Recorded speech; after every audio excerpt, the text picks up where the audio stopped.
Hey CD11, it was another busy week in City Hall, so much to go over. First, changes to our city's rent control rules, which we need to protect tenants against excessive rent increases, because no one should ever have to choose between putting food on the table and keeping a roof over their head. For decades, our rent control rules, which apply to any multifamily housing built before 1978, helped provide stability and predictability to rent increases, which really matters for seniors and working families on fixed incomes. However, the rent control formula hadn't been updated for decades, so the city's housing department wrote a report recommending modest changes to increase affordability. But the Housing and Homelessness Committee rejected those modest changes and instead proposed drastic changes that would have made it even more costly for housing providers to operate and maintain their buildings, which are older and more costly to repair and insure,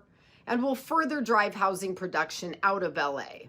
In council, we debated the formula and ultimately adopted a more reasonable approach that still provides increased affordability for existing renters, while at the same time ensuring housing providers can maintain, insure, and operate their properties. The reality is, years of bad policies and skyrocketing business costs have made it much more expensive to own, maintain, and operate property in LA. And the real reason rent is so damn high is because landlords are using good tenants against years of bad policies coming out of City Hall. While some people on both sides are still unhappy, and I do understand why, we were able to achieve a substantially more balanced product that will help make LA more affordable for workers and families. In other news, the Public Safety Committee also approved Jaime Moore, a 30-year LAFD veteran, as the next fire chief for the city of LA. The Palisades fire exposed the cracks in a system that has not kept pace with the size or complexity of LA for decades. We have a modern metropolis of nearly 4 million residents being served by a fire department with the same staffing levels as the 1960s and fewer stations now than we had then.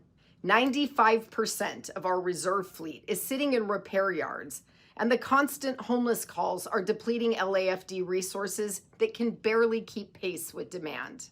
I had some hard questions for Chief Moore because this city cannot afford another day of complacency. We need leadership that's unafraid to shake things up, rebuild trust, and modernize a fire service that's fallen dangerously behind the times. And the Transportation and Public Safety Committees advanced my motion to immediately implement AB 630, a new state law that finally gives the city the authority to scrap impounded junk RVs valued under $4,000. For years, state law forced LA to auction off these vehicles for pennies, only to see them end up right back on our streets. That endless cycle has fueled blight, drained resources, and frustrated all of us as residents. AB 630 ends that pipeline once and for all and helps us take back our public spaces. Next stop, City Council. A massive storm is hitting LA, and that could easily trigger flooding and debris flow in our Palisades burn scar. We are most worried about Saturday, when we could really see damaging downpours. About 120 homes in the burn area are already under mandatory evacuation notices, and LAPD has been out knocking on doors to let residents know. Pretty much the entire rest of the Palisades and Mandeville Canyon are under evacuation warnings, which will be in effect through 11 a.m. on Sunday. Topanga Canyon Boulevard is closed and will be closed until conditions improve. Please pay attention to alerts and warnings and avoid canyon roads and PCH during heavy rain. Keeping you safe is the most important thing. Also, the city and the county have activated LAHSA's emergency response program to bring people indoors during the storm. Temporary shelter beds at Stoner Park in West LA, motel vouchers, and transportation are being made available from November 12th to the 18th. Anyone seeking assistance can call 211.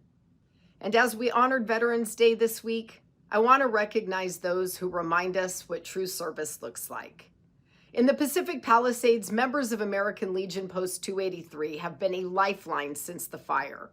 opening their door as a hub for resources, communication, and support when the community needed it most.